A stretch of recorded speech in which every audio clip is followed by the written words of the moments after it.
नमस्कार दोस्तों। स्वागत है आप सबका हमारे चैनल में जिसका नाम है सट्टा है शेयर बाजार। आज का जो हमारा टॉपिक है वो हम डिस्कस करने जा रहे हैं। बेसिकली फ्यूचर में मार्जिन को और अच्छे से समझेंगे कि मार्जिन क्या होता है, मार्जिन में क्या क्या कंपोनेंट जुड़े होते हैं और एम टू एम कैसे वर्क करता है। बेसिकली मैंने दिन में जो प्रॉफिट या लॉस कमाया वो मार्जिन से कैसे सेटल होता है, इन सब चीज़ों को डिस्कस करेंगे। तो चलिए स्टार्ट करते हैं। आज के सेशन में हम डिस्कस करेंगे सबसे पहला कि मार्जिन क्या होता है, इसके कॉम्पोनेंट्स के बारे में।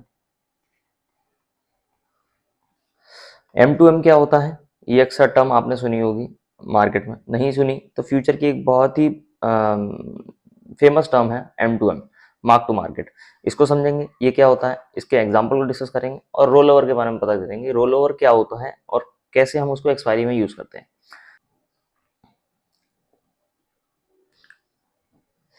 सबसे पहले आता है मार्जिन।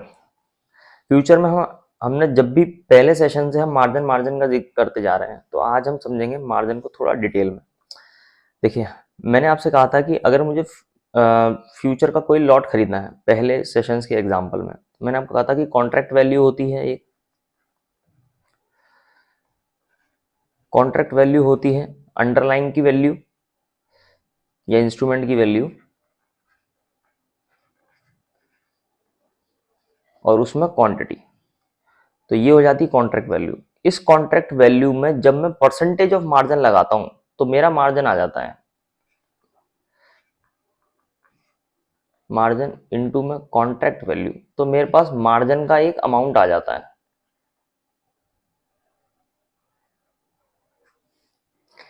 वो मार्जिन का अमाउंट को हम बोलते हैं इनिशियल मार्जिन। जो टेक्निकल टर्म यूज होती है उस मार्जिन को अमाउंट को बोलते हैं हम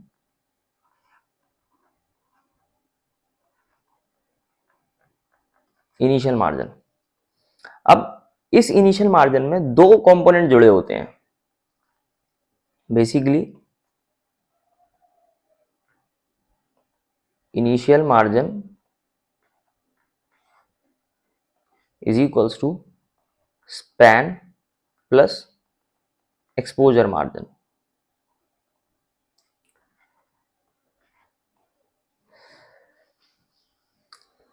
देखिए, ज्यादा डिटेल में समझने की जरूरत नहीं है क्योंकि ये सब चीजें कैलकुलेट होके आती हैं। स्पैन और एक्सपोजर का इसलिए समझा रहा हूं क्योंकि आगे जो कैलकुलेशन होती है मार्जिन की, बेसिकली प्रॉफिट एंड लॉस कैसे कैलकुलेट होता है वो इन्हीं दोनों मार्जिन पर डिपेंड करता है। तो इनिशियल मार्जिन होता है स्पैम प्लस एक्सपोजर। ठीक है जी। स्पैम का परसेंटेज अलग होता है, मार्जिन का इसका स्पैम मार्जिन का परसेंटेज अलग होता है, एक्सपोजर मार्जिन का परसेंटेज अलग होता है। स्पैम ही मेन मार्जिन होता है। बेसिकली इसे हम एक मेंटेनेंस मार्जिन के नाम से भी जानते हैं कि मान लीजिए इसका अगर 10% है तो एक्सपोजर का 2 से 3% के आसपास बैठेगा आपका। तो ये दो मार्जिन होते हैं हमारे, जो हमारे एज एन इनिशियल मार्जिन की तरह इस्तेमाल होते हैं। जो भी हमारा प्रॉफिट एंड लॉस होता है वो इन्हीं दोनों मार्जिन पर डिपेंड करता है कि वो किस हिसाब से हमारा cash balance up and down करेंगे। तो इसको एग्जाम्पल से समझते हैं। देखिए, अब आते हैं एम टू एम पे। एक एग्जाम्पल लेते हैं। मान लीजिए मैंने निफ्टी के फ्यूचर बाय करे 65 क्वांटिटी का एक लॉट होता है 25,000 के रेट से 20 जनवरी 2026 को, और मैंने बेच दिए निफ्टी के फ्यूचर वही 65 क्वांटिटी, एक लॉट जो है मेरा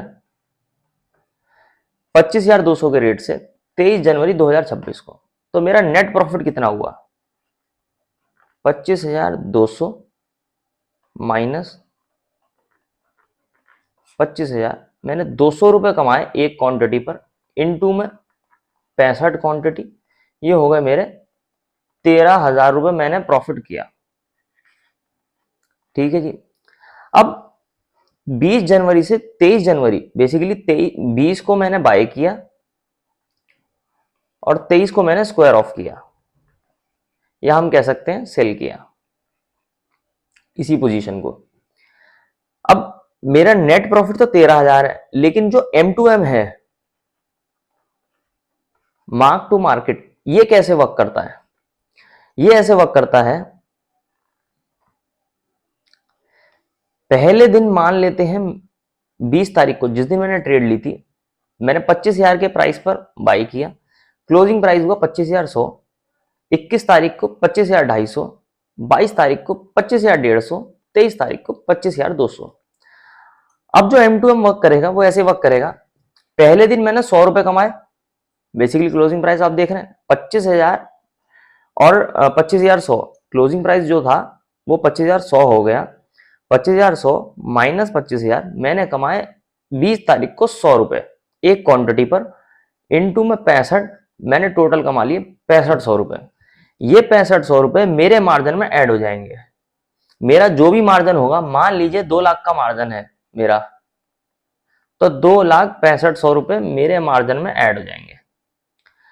अगले दिन मेरा क्लोजिंग प्राइस था 21 तारीख को 25,250, तो अब जो मेरा बाइंग प्राइस आएगा वो पिछला जो क्लोजिंग प्राइस है उसे उठाएगा, ओरिजिनल नहीं, क्योंकि हर M2M में हर दिन का मेरा जो प्रॉफिट एंड लॉस है वो बुक होता चला जाएगा और उसी हिसाब से मेरे उसमें कैश बैलेंस में ऐड और लेस होता चला जाएगा।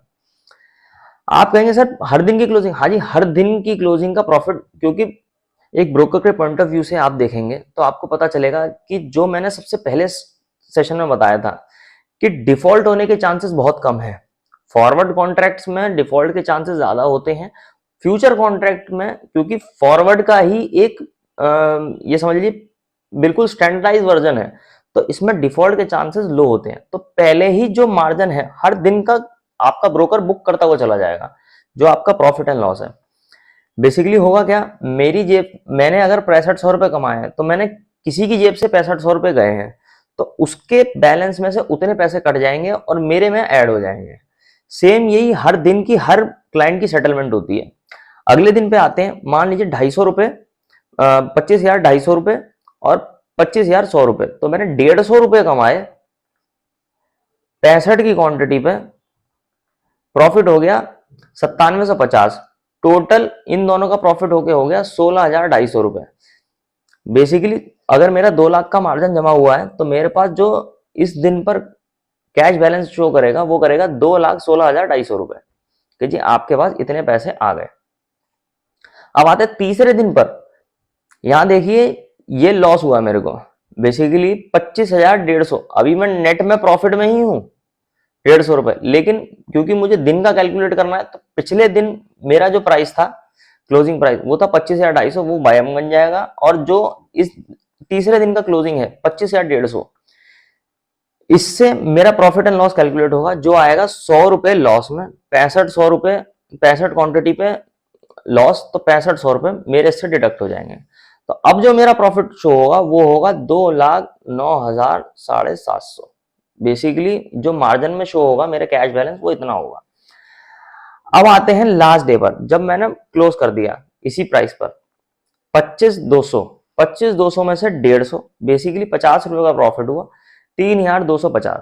तो नेट में अगर आप इन चारों का टोटल करेंगे तो आपको मिलेगा कि जी कम्युलेटिव प्रॉफिट एंड लॉस 13,000 रुपए बुक हो गया। मेरे लिए वही वही सिनेरियो रहा, 25,200 माइनस 25,000, 200 रुपए कमाए 65 क्वांटिटी पर, 13,000 रुपए, और ये सेम वही 13,000 रुपए है। बेसिकली हर दिन का प्रॉफिट एंड लॉस कैलकुलेट हो रहा है। आइए अब आगे बढ़ते हैं, एक आपको लाइव एग्जांपल दिखाता हूं स्पैम और एक्सपोजर का।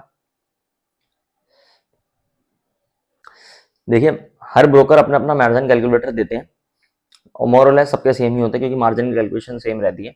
तो ये जीरोधा का F&O मार्जिन कैलकुलेटर है, इसमें हम निफ्टी के जो अभी हमने एग्जांपल लिया उसी पे कैलकुलेट करके देखेंगे। F&O का सेगमेंट बेसिकली यहाँ पर कॉमोडिटी, ये कॉमोडिटी के लिए है, करेंसी के लिए है, तो हर किसी का अलग अलग है। और यहाँ पर जो भी हमारा सिंबल है, हम जैसे यहाँ पर सर्च करेंगे निफ्टी, तो निफ्टी सर्च करते ही हमारे पास आ रहा है bank Nifty, Nifty mid cap Nifty, हमें ले रहा है निफ्टी जेन, 65 क्वांटिटी ऐड।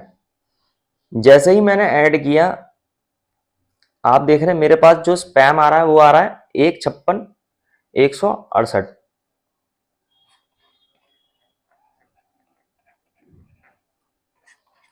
और जो एक्सपोजर आ रहा है वो आ रहा है 33,525। ठीक है, टोटल वैल्यू हो जाती है मेरी 189,623,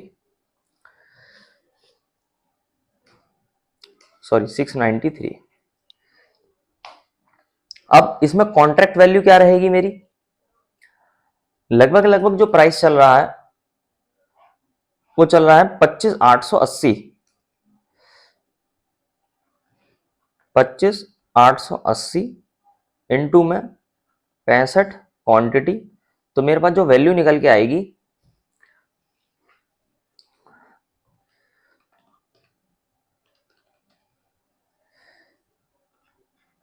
16,82,200।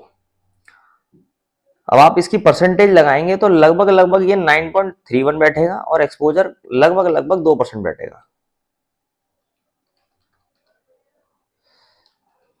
ठीक है, तो ये होती है स्पैम और एक्सपोजर कैलकुलेशन में आपको नहीं जाना है ऑटोमेटिकली, बस आपको समझाने के लिए कि हाँ M2M आपने जो समझा ऊपर, अब मार्जिन में कैसे वर्क करता है।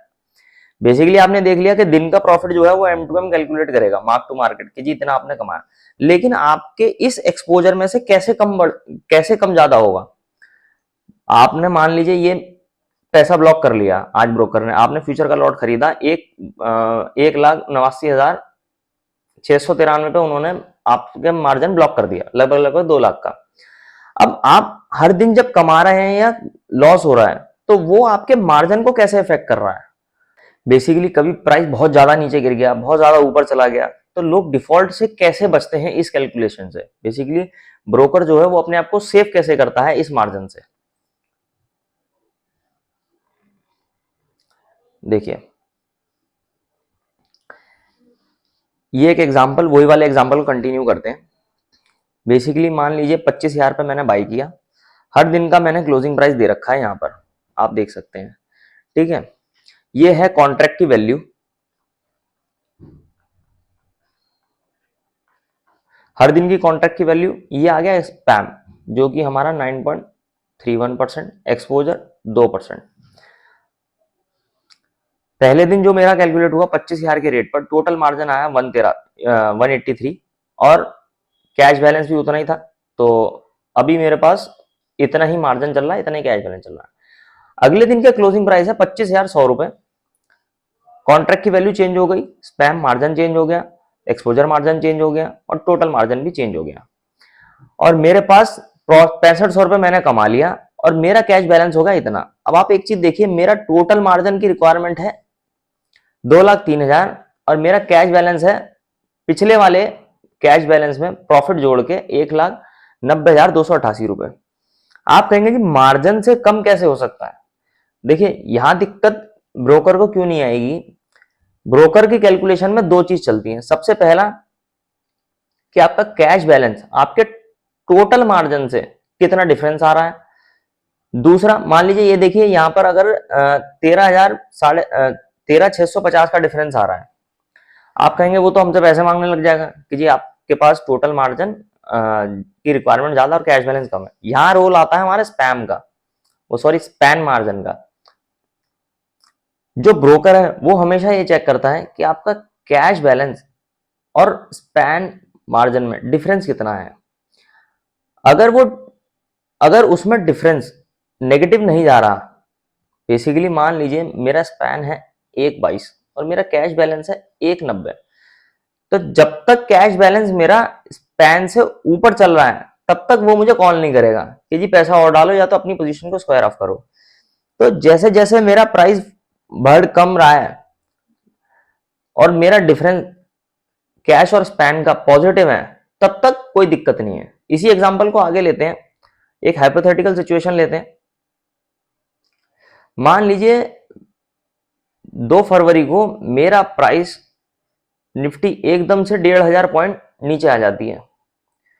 1,500 पॉइंट नीचे आने से स्पैम, एक्सपोजर और टोटल मार्जिन 1,94 बैठता है और मेरा M2M जो मैंने 25,000 पे लिया था वो हो जाता है लॉस मेरा 97,500 का उस पर्टिकुलर डे पर। अब आप देखेंगे मेरा कैश बैलेंस ऊपर से कम्युलेटिव चलता हुआ 1,15,538 हो गया। ठीक है, जो कि मेरा टोटल मार्जिन और इसमें डिफरेंस आ रहा है 80,000 का नेगेटिव। अब हम चेक करते हैं हमारा स्पैन में और कैश बैलेंस में कितना डिफरेंस आ रहा है।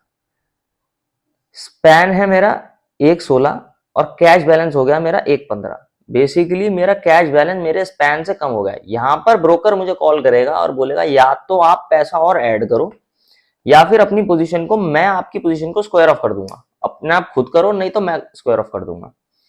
क्योंकि क्या हो गया है, अब आप टोटल में देखो 68,000 का लॉस हो गया मुझे, ठीक है। तो वो यहाँ पर बोलेगा या तो आप पैसा ऐड करो या पोजीशन को स्क्वायर ऑफ करो, क्योंकि यहां से आप नीचे जाओगे तो आप डिफॉल्ट कर जाओगे। टोटल मार्जिन उन्होंने मेरे से 180 ही जमा करवा रखा, मेरी जेब से अभी इतने गए हुए हैं। इसमें से जैसे ही मैं बुक करूंगा तो मेरा इस टोटल मार्जिन में 68,000 रुपए काट के और वो मेरी पोजीशन को स्क्वायर ऑफ कर देंगे। या मुझे लगता है कि नहीं मार्केट ऊपर जाएगी अभी यहाँ से, तो मैं पैसा और ऐड करूंगा जिससे वो मुझे मेरी पोजीशन को स्क्वायर ऑफ नहीं करेंगे और मैं मार्केट में बना रहूंगा। तो ये होता है स्पैन और एक्सपोजर मार्जिन का रोल। अब आते हैं रोल ओवर। एक टर्म यूज होती है एक्सपायरी, एक टर्म यूज होती है फ्यूचर में, रोल ओवर। रोल ओवर क्या होता है, सबसे पहले एक चीज समझिए, मैंने आपको पहले भी दिखाया है कि फ्यूचर के हमें 3 एक्सपायरी के कॉन्ट्रैक्ट आते हैं। अभी करंट का सिनेरियो ले लें तो जनवरी, फेब और मार्च।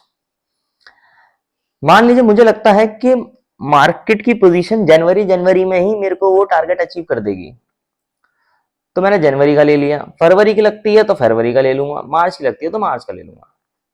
मान लीजिए मैंने जनवरी का कॉन्ट्रैक्ट ले लिया, फ्यूचर कॉन्ट्रैक्ट जनवरी का ले लिया मैंने, और मुझे समझ आ रहा है कि यार ये ना जनवरी में नहीं, ये फरवरी तक जाएगी टारगेट की कहानी। अब मैं इस सिचुएशन में क्या कर सकता हूं, इस सिचुएशन में मैं रोल ओवर करता हूं। बेसिकली मैं जनवरी का फ्यूचर का कॉन्ट्रैक्ट को करूंगा स्क्वायर ऑफ, और मैं फ्यूचर कॉन्ट्रैक्ट फरवरी का बाय कर लूंगा। तो इसी कंडीशन को हम कहते हैं रोल ओवर। आपने अक्सर मार्केट की न्यूज में ये टर्म सुनी होगी कि रोल ओवर, बेसिकली कितने कॉन्ट्रैक्ट जनवरी के फरवरी के लिए रोल ओवर हो गए, तो वो यही टर्म होती है रोल ओवर एक्सपायरी में। तो ये था हमारा आज का टॉपिक जिसमें हमने समझा मार्जिन के बारे में, मार्जिन के अलग अलग कंपोनेंट्स के बारे में। वीडियो आपको पसंद आए तो वीडियो को लाइक कीजिएगा, चैनल को शेयर और सब्सक्राइब जरूर कीजिएगा, और बेल आइकन को भी प्लीज प्रेस कर दीजिएगा, जिससे कोई भी नई वीडियो अगर आती है तो उसकी नोटिफिकेशन आपको पहले मिल जाए।